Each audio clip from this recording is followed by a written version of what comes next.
งามถือว่าโอเคแล้วบัดนี้ก็ได้ป้อเฮือนเพิ่นพี่น้องเนาะสมบูรณ์แบบแล้วพี่น้องเอ้ยบัดนี้เฮือนน้องไสละเนาะสมบูรณ์แบบแล้วพี่น้องเอ้ยป้อเด้อสิถ่ายรูปกับพ่อแม่พี่น้อง FC ได้เบิ่งได้ชมถือว่าสวยงามเนาะพี่น้องเนาะสวยงามจับดีๆโอ้ระวังได้เฮ้ยเนาะอ๋อคือแท้นี่น้องจ้อยคือแท้นี่นะแม่นคึบพี่น้องเอ้ยเนาะคึบอะไรก็ได้เนาะวันพุธห่อข้าวต้มมื้อวันพฤหัสนี่กลางเวียงเว้นนี่มื้อแท้แต่มื้อแฮวันศุกร์แสดงว่า3มื้อแม่นบ่3มื้ออ๋อมันคนก็เริ่มมาเต็มแต่มื้อวันพุธห่อข้าวต้มก็เริ่มมีตัวตั้งขายเครื่องนำทางแล้วโอ้3มื้อ3คื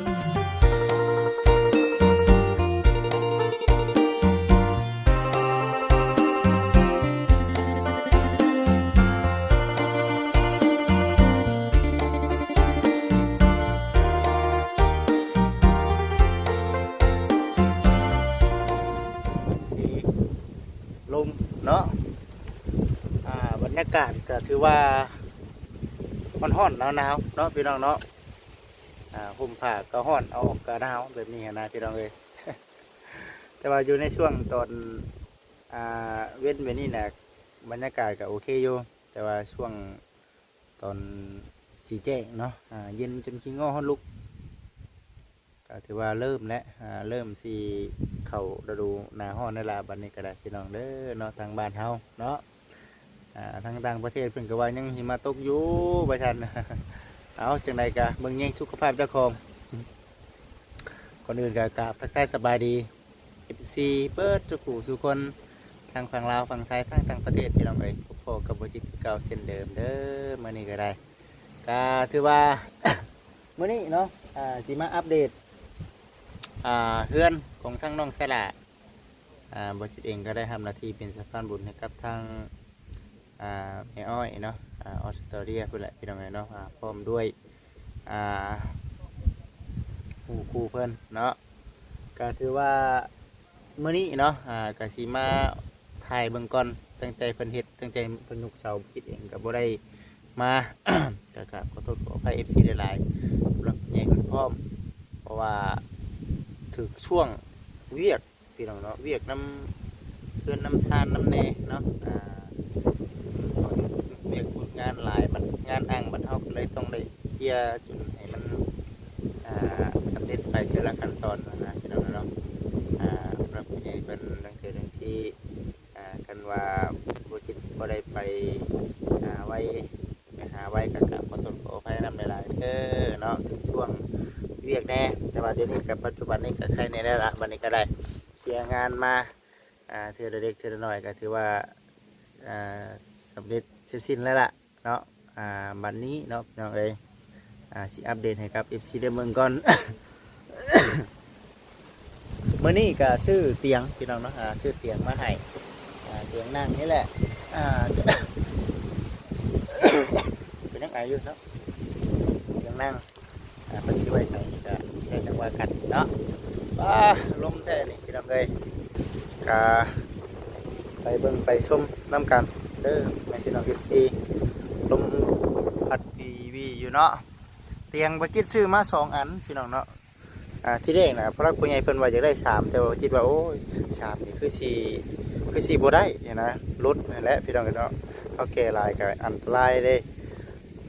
ขนาด2 อันนี่ก็ยังเต็มรถแล้วพี่น้องเอ้ยเนาะก็เลยว่าบอกพระผู้ใหญ่เพิ่นให้เอา2 อันเพิ่นก็เห็นดีนำอยู่พี่น้องเอ้ยเนาะก็ถือว่าโอเคอยู่อันนี้ก็สิมามอบให้กับทางน้องเสละเพิ่นนั่นแหละบัดทีนี้ก็ปอโตคักแล้วพี่น้องเอ้ยบาดนี้ก็ได้เนาะงามถือว่าโอเคแล้วบาดนี้ก็ได้ปอเฮือนเพิ่นพี่น้องเนาะสมบูรณ์แบบแล้วพี่น้องเอ้ยบาดนี้เฮือนน้องไสละเนาะสมบูรณ์แบบแล้วพี่น้องเอ้ยปอโตสิถ่ายรูปกับพ่อแม่พี่น้อง FC ได้เบิ่งได้ชมถือว่าสวยงามเนาะพี่น้องเนาะสวยงามอืมหลายๆท่านเพิ่นก็อาจจะเห็นอยู่ในคลิปของทางน้องไซล่าพี่น้องเนาะโดเบิดเท่านี้บาทนี้เนาะบ่มีหยังเบิดเท่านี้แล้วบาทนี้สวยงามเนาะเห็นเนินขึ้นคักแท้นี่ว่าสิเอารถขึ้นมาจอดไว้นี่นะผมกินนี่รถอย่าหรอกว่าไว้ให้รถเพิ่นขึ้นมาจอดเองว่าก็คือเนาะคักแล้ววันนี้สบายดีเด้อสบายดีสังแก้วสบายดีพร้อมตัวเทกันเปื้อนมาทางหน้าเลยเนาะเทมาสิเลยพี่น้องเอ้ยเนาะบอลนั่งกับป้ายไว้หั่นโต๊ะตั้งเขาได้เฉะเอาเตียงนี่เอามาให้ได้นี่เอามาให้นี่ชื่อเขาสิไว้อยู่ในโซนใดนี่ตั้งไว้นี่ก่อนก็ได้เนาะตั้งไว้นี่ก่อนก็ได้ตั้งไว้นี่ก่อนมีแต่บัดบุญมันยังก็สิโจกออกมาบุญคือเก่า บุญเนาะบุญเพิ่นอยู่ไปกินวางคือนอกแล้ว สวยงามคักรีบาดนี่สังเกตเนาะ แล้วบุญเลยหาหมอ บ่นั่งเนาะเดี๋ยวนี้ต้องน้องต้องมาทำแล้วฮะต้องทองมาทำแล้วเอาแนวนั้นเลยเนาะเขาบ่ขึ้นว่าเดี๋ยวมานี่ได้มานี่รู้เลยเนาะบ่ขึ้นว่าโอ้ไปตรงเงี้ยวบ่มานี่แหละมามอบให้น้องเพิ่นก่อนผู้รักผู้ใหญ่เพิ่นก็คือเห็นว่าเอ้ายามเวียกยามงานแหละยันว่าแขกคนเนาะก็เลยเพิ่นจะได้อยากจัดให้มาให้ทั้งเตรียมลงจอยเตรียมจอยเอาไว้ยืมมาแล้วบ่เอาดีแล้วเชียวเห็นลืมเลยลืมมือชงแล้วเชียวน้องจ้อยเอ้ยมันบ่พอใส่บ่ว่าจะกินมันสิได้นำเป็นตัดเองกับการเลยนะเสียงคือสิเอาตัวยางกับวางเสกคนหนักเลยแถวนี้บ่โอ้คืออยู่ได้เนาะหนักเลยเพราะว่าเฮาบ่ได้เพิ่งเต้นน้อยบรรยากาศมันก็สิบ่ฮ้อนเนาะบ่ฮ้อนชนมาทางนี้เด้โอ้นั่งเทิงๆก็ได้นั่งทางนี้ก็ได้เนาะบ่ฮ้อนแล้วยามหนาวคักก็ดีนี่เนาะเพราะมันเป็นพื้นที่ที่ว่าบล็อกก้อนนึงเนาะนี่เนาะบล็อกก้อนนึงนี่เด้พี่น้องเอ้ยทีปืนเลยโอ้พื้นนี่ถือว่ามันเป็นพื้นที่บ่ค่อยเพียงกันปานใดเนาะมันก็เลยอยากหนาน้ำแน่ได้พี่น้องเอ้ยเนาะจังได้มีงานได้มื้อนี้ได้มีงานให้ฮัดมีงานให้เฮ็ดได้มื้อนี้พากันไปใช้น่ะ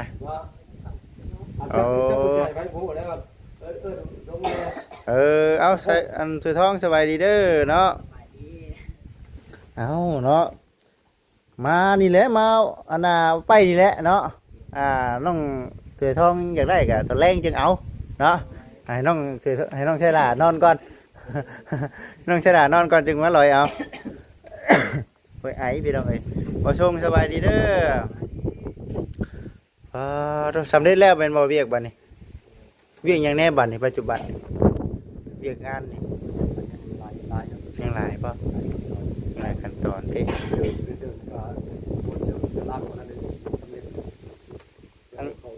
เขานี่ป่ะโอ้มีแต่น้ำเทงได้แถวนั้นเด้อเนาะพอแห้งแล้วเนาะมาทำบุญวัดตีนุชเปวัดจุ่มเมื่อชุทางลำบากย้อนเนาะแม่นแล้วมันต้องเอาไปจอดไว้กันเลยเนาะได้ต้องไว้มาแล้วแม่นกระเบิ้งเอานะเบิ้งว่าประชาชนคนมันหลายเขาต้องระมัดระวังเนาะแม่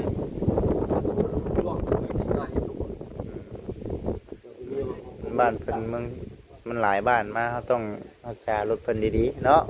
ไปเสียไปเนาะไปเอาอันนี้เดี๋ยวก่อนมีมีดบ่น้องมัดนะบ่จิตมัด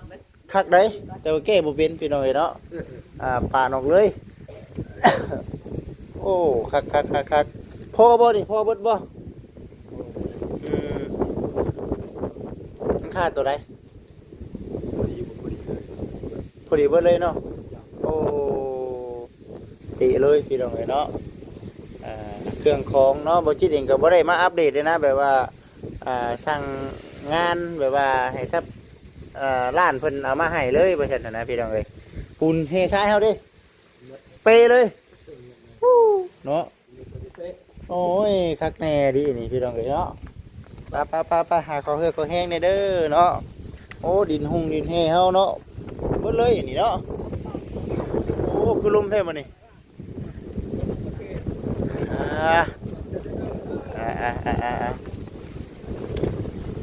นี่แหละปาดออกรถเชือกพังโอเคปาดออกอันนี้เลยน้องเด้อยันว่าขิงโอเคดิแบบสองอันได้นี่เอามาไปแต่หึงแล้วเอามาป้าไปเฮือนน่ะแต่ยังไม่ได้นั่งไหนมาแห้งมาอยู่เฮือนไม้รถว่าซั่นนะเอาเมื่อซ่อนกันไว้อยู่เฮือนมือได้ลงไปสวรรค์นะก็สิบาเนี่ยกระเทินได้ไปแล้วว่าซั่นนะได้ไปแล้วก็ได้ชื่อมาเลย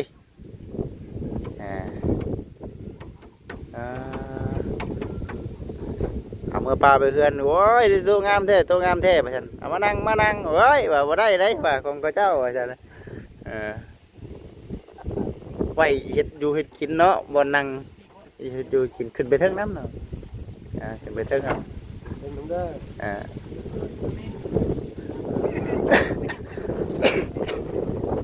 โอ้ยพี่น้องไอ้ซ่อน2นะฮะมันมี2อันนะฮะว่าสิเอา3อันแต่มันบ่ได้รถเฮาน่ะมันรุ่นโพดเนาะรุ่นโพดน้องจ้อยสบายดีให้น้องจ้อยคนเดียวก็ได้มั้งอันนี้เนาะเฮ้ยน่ะตัดก่อนเนาะให้มีไปทางไหนล่ะบัดนี้ เอาเตียงมาไว้ก่อนพี่น้องเอ๋ยเนาะเตียงมาว่าให้ก่อนฮึบได้บังได้จับดีๆโอ้ระวังได้เฮ้ยเนาะอ๋อคือแท้นี่น้องจ้อยคือแท้นี่นะแม่นฮึบพี่น้องเอ๋ยเนาะฮึบอะไรก็ได้เนาะโอ้คักไว้นั่งก่อนเนาะสามซ่ามือบุญกองผ้าป้าพี่น้องเลยเนาะจัดขึ้นมือแท้เลยสร้างแก้ววันประหัตสิมาฮอดนี่บ่มือตั้งมือวันประหัตเลยโอ้วันพุธห่อข้าวต้มเริ่มแต่วันพุธเนาะเป็นมือแห่ข้าวฝากฮะมือแห่ข้าวฝากเป็นมือโอ้ไปสบายก่อนตัวขอบใจเดี๋ยวคุยกันไหมเป็นยังไงเนาะนักอยู่ป่ะธรรมดาเนาะฮะเนาะยอมได้ดิยอมได้โจ้จะดีโจ้จะดีเบรกได้แม่โอ้เปเลยเป็นวันเก่าของคนนอนนี่นะนอนก็ได้เนาะคักเยอะตัวใหม่เนี่ยผมบอกให้ขับกินปลาไก่เสร็จแล้วเสียดายป่ะว่าเสียดายมันได้เนาะโอ้คักอยู่ได้เพียงเนาะตัวอยากลองเลยนี่เนาะลองเตียงใหม่เลยไปเข้าไปนั่งโต๊ะผูไปคุยกันก่อนพี่น้องเอ๋ยเนาะกะที่ในนี่แหละมาคุยกันกับทั้งน้องๆเพิ่นก่อนพี่น้องเอ๋ยทั้ง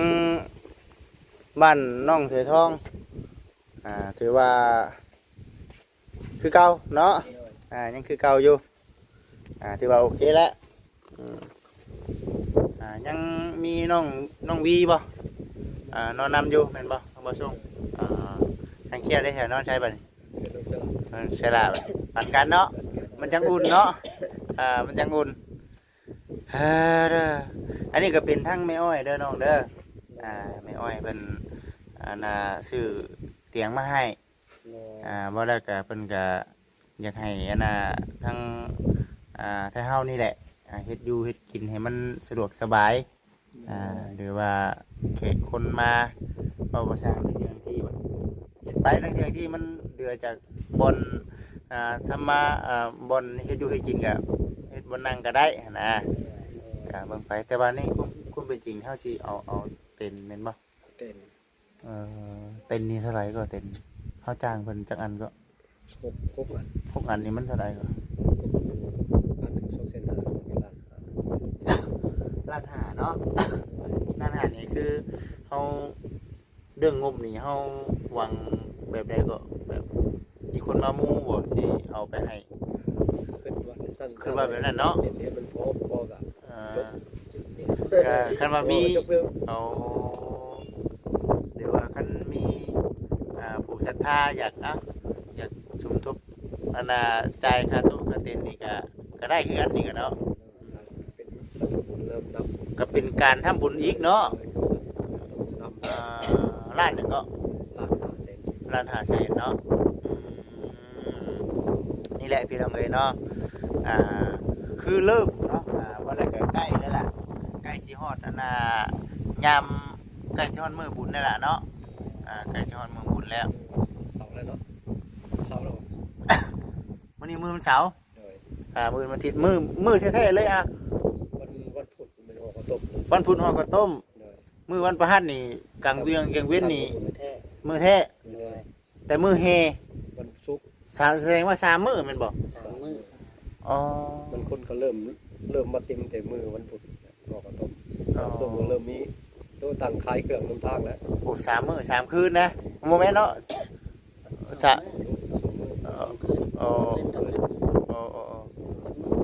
แต่มื้อวันศุกร์น่ะเฮาเฮเข้าไปแล้วก็บ่ได้ถือว่าบ่ได้หึงเนาะประมาณ2 โมงจบพิธีแล้วมาแล้วก็มั่งตัวมั่งเต็นแสดงว่ามื้อวันศุกร์นี่ตอนเช้าเนาะตักบาตรแรกประมาณนี้อยู่นี่ก็ประมาณ9 โมงหรือ 10 โมงตักบาตรแล้วเนาะส่วนมีคนมาหลายกันประมาณ10ก็แห่เขาเลยแห่เขาก็ทอดเลยถวายทานแล้วก็วันศุกร์วันพุธนี่ถึงมื้อวันหนึงก็วันนี้ที่31เนาะถึงวันที่2บ่31เด้อวันที่31วันนี้เนาะอย่าว่าเบิ่งก่อนพี่น้องอย่าว่าส่งครับว่าวันที่วันพฤหัสอยู่หากวันพฤหัสสักถึงมื้อวันหนังว่าซั่นน่ะนะถึงวันที่5อ๋อวันที่5นี่แม่นมื้อแท้ๆเลยเนาะมื้อวันที่6นี่คือตอนเช้านะเฮาเฮเนาะตอนเช้าใส่ป้ายก็ถึงวันที่5ที่6เด้ใส่ป้ายนะทางเขาเด้ใช่แล้วบ่ลืมเบิ่งเด้ติดป้ายได้ไปเบิ่งติดป้ายทางเขาบ้านอะไรได้ป้ายเป็นไงยิงมาสิถ่ายรูปเอาถ่ายรูปมาได้พี่น้องเอ๋ยเนาะก็มีแต่ว่าทำไทยกันก่อนนะปรึกษากันให้มันเข้าใจกันก่อนยันว่ายังก็ฮู้มือบ่นั่นกันเนาะจะมาลงมือลงวันกันนะแสดงว่าคือเอาสมมุติคือในเรื่องสิ้นเรื่องไข่นี่เฮาสิเอามาตั้งแต่มื้อใดเนี่ยเอามาแต่มื้อวันพุธเลยเขาจะได้จัดเก่งก็เกี่ยงไว้นะช่วงไหนเจ้าช่วงนี้ก็ได้เนาะช่วงนี้ก็ได้เนาะช่วงสัปนี้เลยมื้อวันพุธเนาะโอ้ได้มีแต่ว่าเดี๋ยวสิจัดแจงมาอันนี้คือมีทั้งแม่อ้อยเพิ่นเนาะพร้อมด้วยทั้งหมู่คู่เพิ่นนั่นแหละมันก็ร่วมทำบุญนำอุดหนุนซีนนี่แหละเนาะนำทางห้านบ่จิตพี่น้องเอ้ยเนาะเพิ่นก็ให้ทางบ่จิตมาส่งประเภทปลูกชิ้นปลูกไข่เนาะเอามามื้อวันพุธเลยเนาะมื้อวันพุธวันพฤหัสนั่นมื้อวันนั้นก็จังว่ากันเนาะชิ้นงัวก็บ่จิตก็ว่าสิเอามาเด้อ ก็ทั้งแม่อ้อยเพิ่นนั่นแหละยันว่าเอาว่าขออนุญาตนำผู้ที่ว่าเขาเจ้ากินหมูกินงัวเนาะบางคนเขากินบ่ได้ก็มีบางสิ่งบางอย่างนะเอามาสองแบบเอาก็คือว่ากลางตู้กลางเต็นท์ก็อยู่แถวนี้บ่มารอเบิ่งพี่น้องเอ้ยเนาะว่ามันสิเป็นจังไดมันสิเป็นจังไดแต่ว่าคนค้าคนขายนี่มีแท้เนาะแม่น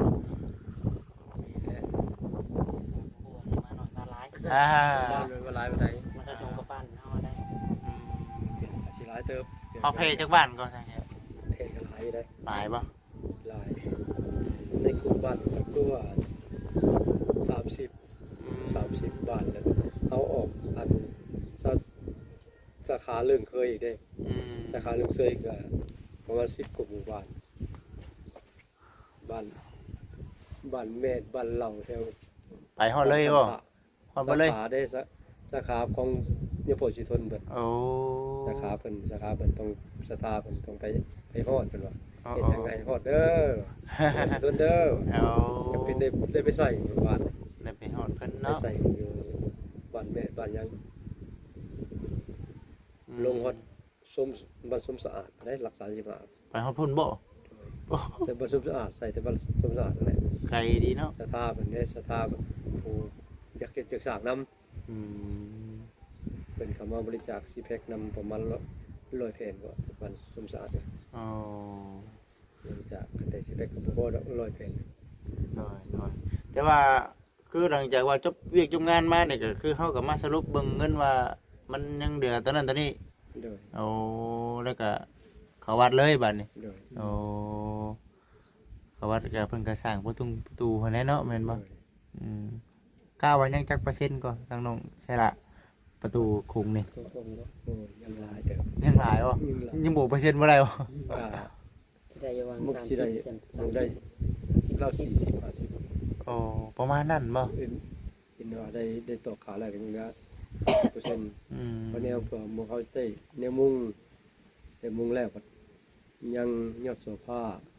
ยอดโซฟก็นักเด้อได้ นักได้นักเคยอยู่ ยอดโซฟา เคยทำหน้าที่เป็นสะพานบุญแห่งผู้ใหญ่เพิ่นพุ่นแหละบ้านแถวปักคลองพุ่นแหละ รัก50,000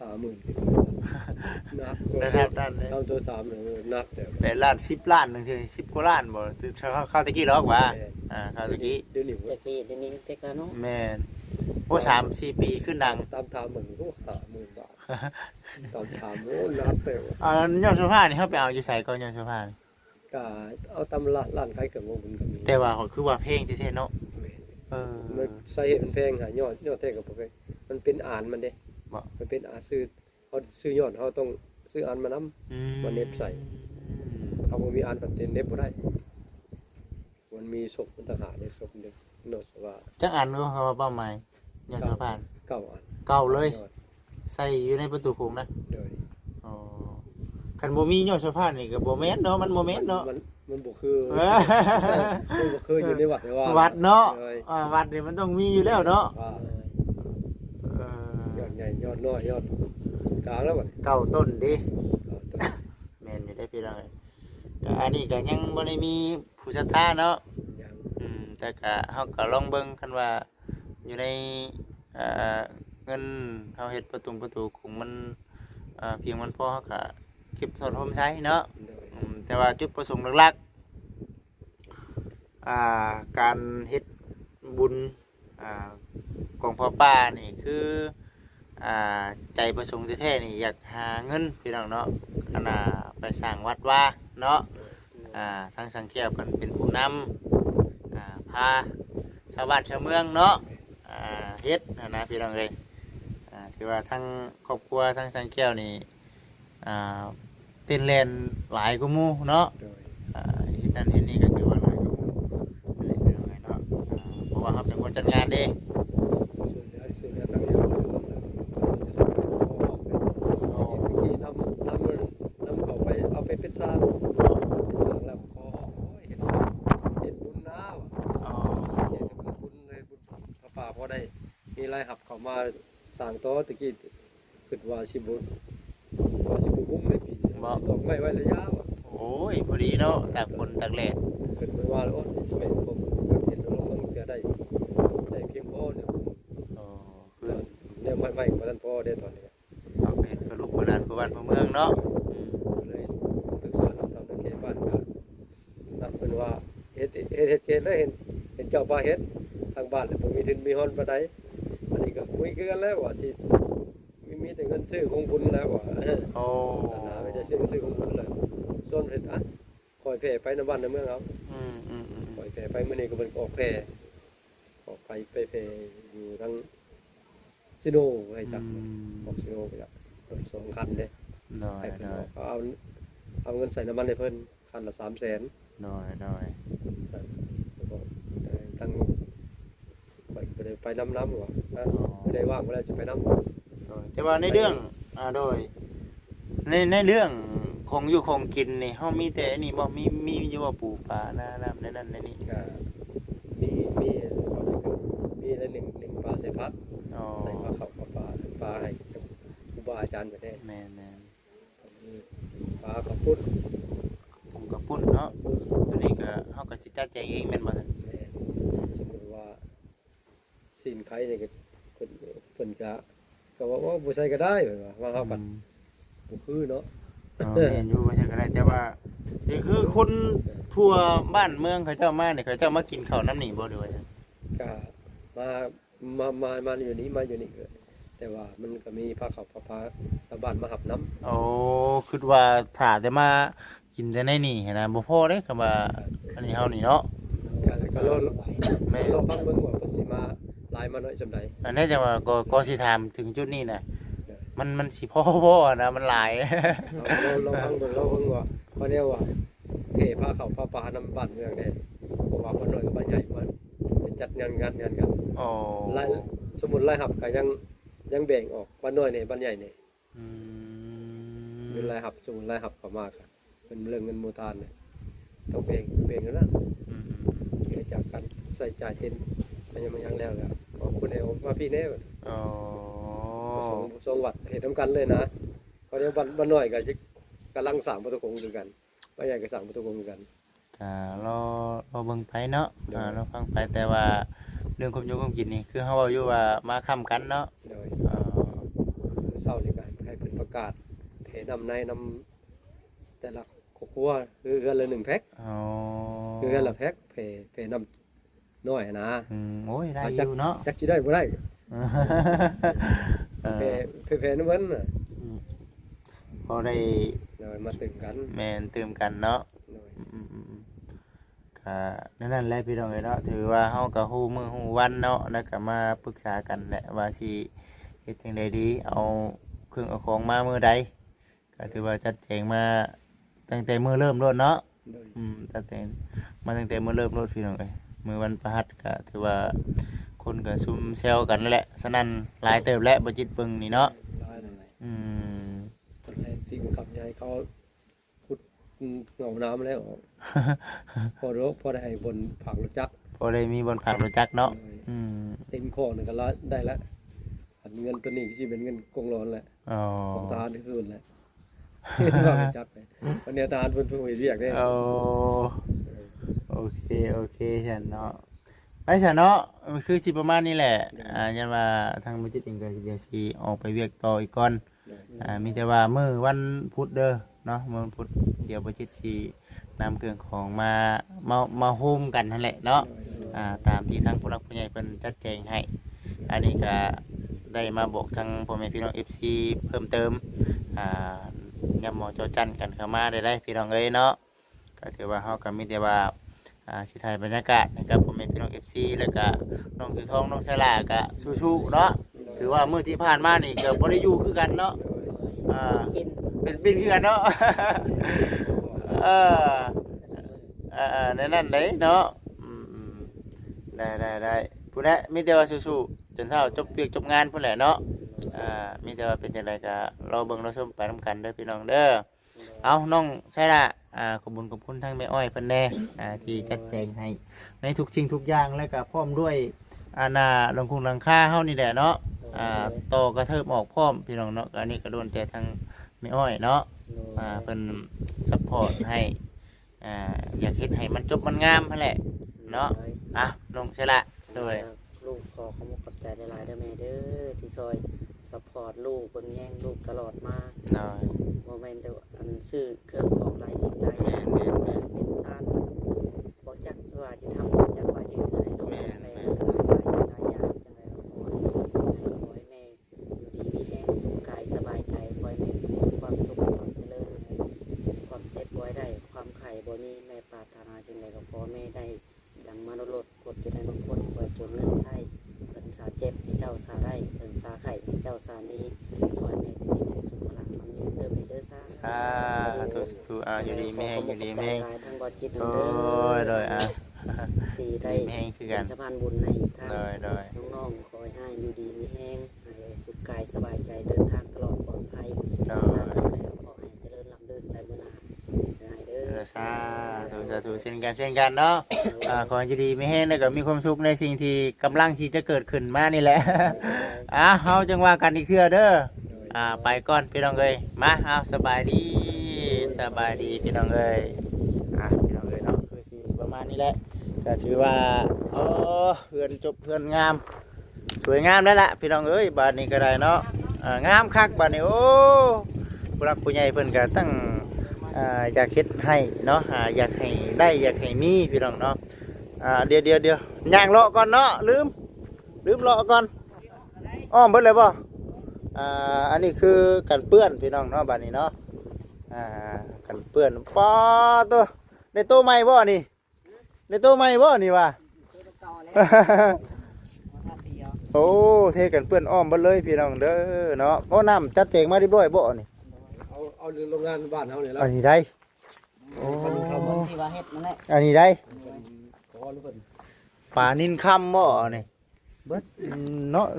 มีแต่ชื่อหน้าแบรนด์ของไปของลาวเนาะโลโก้ของไปของลาวไม่สิกินน้ำพงผู้ใดว่าซั่นได้เนาะโอ้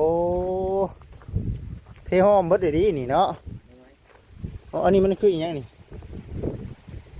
ใส่น้ำบ่อันนี้ ใส่น้ำ ใส่น้ำจะปิงสีขาวของน้ำนี่บ่โอ้ขึ้นนี้พี่น้องเลยเนาะได้เรื่องถือว่าเทห้อนี้เนาะเบิดปุ่นก่อนดิ ปูนเบิดทราย อันนั้นได้ใช่ขอบข้างจะติดเบิดเลยบ่ข้างในน่ะ ข้างในยัง ยังบ่พอดีปูนยังกระเบิดเลยโอ้คักโอเคพี่น้องโอ้ยคักก็ดีนี่เนาะสวยงามต้องสำเร็จจะได้พี่น้องเนาะนี่ก็ออกมาสิเลยบนนั่งบนจอดรถจอดลาซะบ่เลยก็ได้เนาะต่อไปในอนาคตก็มาสร้างได้พี่น้องเอ้ยเนาะเฮามีขึ้นปัญญาต่อไปหาอะไรหามีเฮาก็โอ้แม่นรถน้อยกับรถใหญ่แล้วพี่น้องเนาะคนเฮามันต้องมีความหวังคือว่าแหละเนาะป้าสาพี่น้องเด้อเนาะสำหรับคลิปนี้ก็ได้ทางบริษัทเองก็จะได้จบคลิปก่อนก็เดินก็ขอขอบคุณทางแม่อ้อยเนาะพร้อมด้วยทางครูเนาะมอบหมายเรื่องงานให้กับทางบริษัทเนาะเป็นสะพานบุญให้แล้วก็ยังที่ถามไทยอยู่ได้นี่เนาะว่าเอาอย่างน้ำแน่ลืมไปน้ำแน่พี่น้องเลยเนาะแม่เพิ่นบอกให้จดอยู่แต่ว่าหาบ่เห็นเพิ่นเนี่ยโอ้ยอายุยังหนุ่มน้อยคือลืมไว้ให้ลูกนี่เนาะเพราะฉะนั้น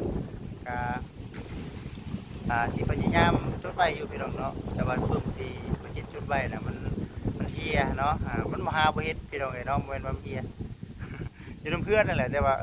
เดี๋ยวสิถามทางแม่เพิ่นดีกว่าซั่นนะมื้อนั้นก็มีชิ้นงัวชิ้นหมูมีน้ำแน่นั่นแหละเนาะน้ำส้มน้ำหวาน